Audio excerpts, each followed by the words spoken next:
ਅਸੀਂ ਜੀ ਪਰੇਸ਼ਾਨ ਇਸ ਤੋਂ ਆ ਵੀ ਕਣਕਾਂ 'ਤੇ ਖਰਚਾ ਕੀਤਾ, ਮਹਿੰਗੀਆਂ ਖਾਦਾਂ ਪਾਈਆਂ, ਪਾਣੀ ਲਾਏ, ਮਹਿੰਗੇ ਇਹਦੀ ਬਿਜਾਈ ਕਰਾਈ ਅਤੇ ਹੁਣ ਇਹ ਕਣਕਾਂ ਡਿੱਗ ਪਈਆਂ। ਬਾਰਿਸ਼ ਦੇ ਨਾਲ ਨੁਕਸਾਨ ਹੋਈ ਜਾਂਦਾ। ਗੜੇ ਕਾਕੜੇ ਦਾ ਮੌਸਮ, ਜੇ ਕਾਕੜੇ ਵੀ ਪੈਂਦੇ ਆ ਅਤੇ ਕਣਕਾਂ ਵੀ ਲੰਮੀਆਂ ਪੈ ਗਈਆਂ, ਜਿਹਦੀ ਵਜ੍ਹਾ ਤੋਂ ਅਸੀਂ ਪਰੇਸ਼ਾਨ ਹਾਂ।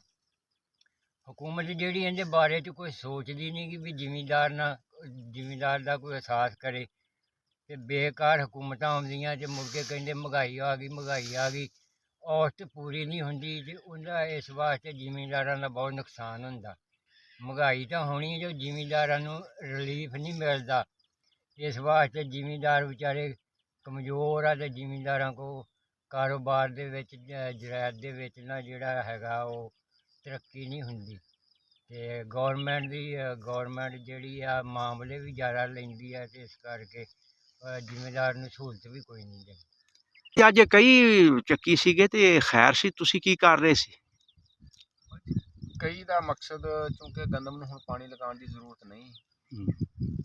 ਕਈ ਦਾ ਮਕਸਦ ਇਹ ਹੀ ਹੈ ਕਿ ਜਿਹੜੇ ਬਾਰਿਸ਼ ਜ਼ਿਆਦਾ ਹੋ ਰਹੀ ਆ, ਬੇਮੌਸਮ ਬਾਰਿਸ਼ ਹੈ, ਅਤੇ ਚੂँਕਿ ਖੜੀ ਗੰਦਮ ਦਾ ਵੀ ਨੁਕਸਾਨ ਹੈ ਅਤੇ ਜਿਹੜੀ ਗੰਦਮ ਖਸੂਸੀ ਤੌਰ 'ਤੇ ਲੇਟੀ ਆ ਇਹਦੇ 'ਚ ਪਾਣੀ ਖੜਾ ਹੋਣਾ ਨਹਾਇਤ ਹੀ ਨੁਕਸਾਨਦੇਹ ਔਰ ਉਹਦੇ ਸ਼ਦੀਦ ਸਿੱਟੇ ਗਲਣ ਦਾ ਵੀ ਖਤਰਾ ਹੈ। ਕਿਉਂਕਿ ਇਹ ਗੰਦਮ ਦੇ ਜਿਹੜੇ ਖੇਤ ਆ ਇਹਨਾਂ ਦਾ ਪਾਣੀ ਦੀ ਨਿਕਾਸੀ ਨੂੰ ਯਕੀਨੀ ਬਣਾਇਆ ਜਾਏ, ਪਾਣੀ ਕੱਢ ਦਿੱਤਾ ਜਾਏ ਕਿਸੇ ਸਾਈਡ ਨੂੰ, ਕੋਈ ਖਾਲੀ ਜਗ੍ਹਾ ਮਿਲੇ ਜਾਂ ਕੋਈ ਕਮਾਦ ਕਾਸ਼ਤ ਵਾਲੇ ਤੁਹਾਡੇ ਖੇਤ ਹੈ ਖਾਲਿਆਂ 'ਚ ਬੇਸ਼ੱਕ ਜ਼ਾਇਆ ਕਰ ਦਿੱਤਾ ਜਾए और इनका पानी कढ़ना बहुत ज़रूरी है।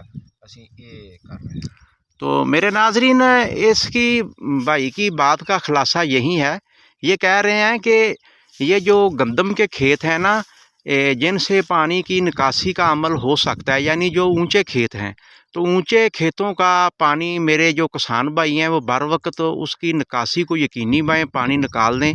जो उनके चारे के खेत हैं या कमाद के खेत हैं उसमें वो पानी उसको डाल दें और इसको पानी खड़ा ना करें। अगर 24 घंटे से ज़्यादा पानी खड़ा हो गया तो नीचे से इसकी जड़ें गल जाएंगी और गंदम आपकी बिल्कुल ख़त्म हो जाएगी, आपके हाथ कुछ नहीं आएगा। और जैसा कि वेदर रिपोर्ट के मुताबिक कल फिर पेशगोई हो गई है, तो कल भी इक्का दुक्का मौसम ओवरऑल ही ख़राब है और इस ख़राब मौसम में आप अपनी फसल को इसी तरीके से इस तरीके पर अमल पैरा होकर ही बचा सकते हैं।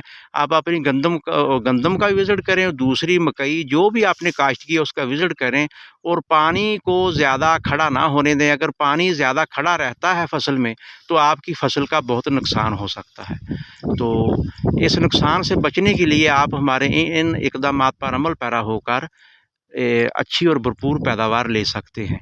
तो इसी के साथ हम इजाज़त चाहते हैं। दुआओं में हमें याद रखिए। अल्लाह हाफ़िज़।